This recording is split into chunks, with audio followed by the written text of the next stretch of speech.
আসসালামু আলাইকুম। সকালবেলা দুটো ডিম খেলাম।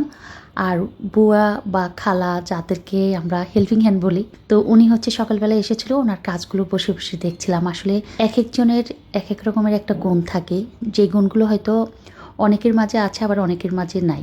এজন্যই পৃথিবীতে একেকজনের সাথে একেকজনের কাজের মিল হয় না। বুয়া সুন্দর করে প্রত্যেকটা পরোটাকে প্রথম হচ্ছে রুটি বানিয়ে নিল, তারপর হলো ঘি দিয়ে এভাবে পরোটার জন্য ভাজ করে নিল। ভাজ কমপ্লিট করার তো শেষ, উনি আবার বসে বসে পরোটার সাইজ মানে চতুর্ভুজ সাইজের যে পরোটাগুলো আমরা বানাই, ম্যাক্সিমাম হয়তো বা অনেক সময় হয় কি গোল পরোটা বানাই আমরা, অনেক সময় হচ্ছে চারকোনা টাইপের হচ্ছে পরোটা বানাই। উনি হচ্ছে ওই যে বললাম চতুর্ভুজ সাইজের হচ্ছে পরোটাগুলো বানিয়ে নিচ্ছে।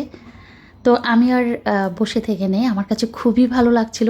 একদম সাত সকালে এসে পরোটা বানাচ্ছে, আর পরোটাগুলো এতটা সুন্দর হচ্ছে, ইচ্ছে করতেছে নিজে বানায়। তবে আমার কাছে খুবই কষ্টকর মনে হয় সকালবেলা রুটি বানানো, পরোটা বানানো, মনে হয় যেন একটা কঠিন একটা কাজ পরিণত করা। আমার কাছে মানে শর্টকাট অনেক কিছুই পারি, অনেক ঝামেলার কাজও করতে পারি, কিন্তু রুটি পরোটা আমার কাছে অনেক বেশি ঝামেলার হয়। সেজন্য হচ্ছে আমি প্রায় হচ্ছে ফ্রোজেন পরোটার প্যাকেটগুলো আমি বাসায় এনে রাখি।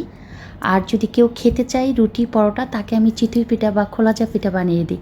আমার কাছে খোলাজা পিঠা বানাতে একদম ইজি মনে হয়, আমার কাছে মানে খুব শর্টকাটের মাঝে খোলাজা পিঠা বানানো যায় বা চিতই পিঠা বানানো যায়, পাতলা চিতই যেটা বলি। তো এদিকে হচ্ছে এক এক করে উনি হচ্ছে প্রত্যেকটা পরোটা বানিয়ে নিচ্ছে। সুন্দর একটা ওয়েদার, সুন্দর একটা কি বলে, যেখানে বানাচ্ছে সেখানে হচ্ছে ব্যালকনির সাইডে ছিল, আর রৌদ্র এসে ওনার পরোটার উপর পড়ছে। তো এদিকে হচ্ছে আমি পরোটাগুলোকে একটু হচ্ছে চুলার উপর দিয়ে তারপর হলো ছেঁকে নিচ্ছি। এগুলো হচ্ছে ফ্রোজেন করছি, যেহেতু সবাই এই পরোটাটাই খেতে চাচ্ছে। ফ্রোজেন পরোটার আলাদা স্বাদ, আবার বাসায় বানানো পরোটার আলাদা স্বাদ। তো সেজন্য হচ্ছে কি এক একজনের এক এক ধরনের চয়েসের কারণে হচ্ছে কি বাসায় আজকে অনেকগুলো পরোটা বানিয়ে তারপর হচ্ছে ফ্রোজেন করে রাখছি।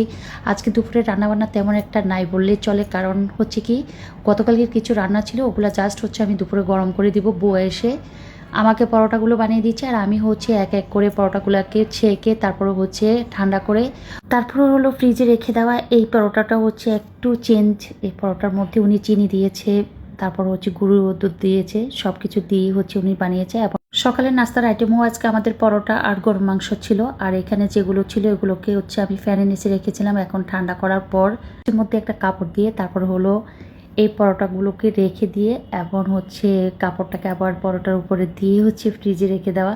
যতই রাখা হয় না কেন, সতেজ বা তরতাজা সাথে সাথে বানিয়ে সাথে সাথে খাওয়ার যেই একটা আলাদা টেস্ট, এই টেস্টটা কিন্তু পরের দিন আর ফ্রিজ থেকে বের করে যতই তেল দিয়ে ভাজা হোক বা এমনি ভাজা হোক, আগের মতো বা রিসেন্ট যে বানানো পরোটায় এই পরোটার মতো এত সফট বা এত ভালো লাগে না। তো এখানে কয়েকটা পরোটা হচ্ছে আমরা জাস্ট খাবারের জন্য রেখে দিলাম, আরও কয়েকটা। আর এদিকে হচ্ছে ফ্রোজেন পরোটাগুলো বারবার দেখাচ্ছি, একটু করে একটু ছেঁকে রাখলে সুবিধা হয়, ফ্রিজে এভাবে রাখা হয় বা রাখে সবাই। তো সব কিছু মিলিয়ে আজকে পুরো বাসার কাজটাই ছিল ফ্রোজেন পরোটা কীভাবে রাখা হয়, কীভাবে রাখলে ভালো হয়। তো সব কিছু মিলিয়ে আপনারাও জানাতে পারেন কীভাবে রাখলে ভালো হবে।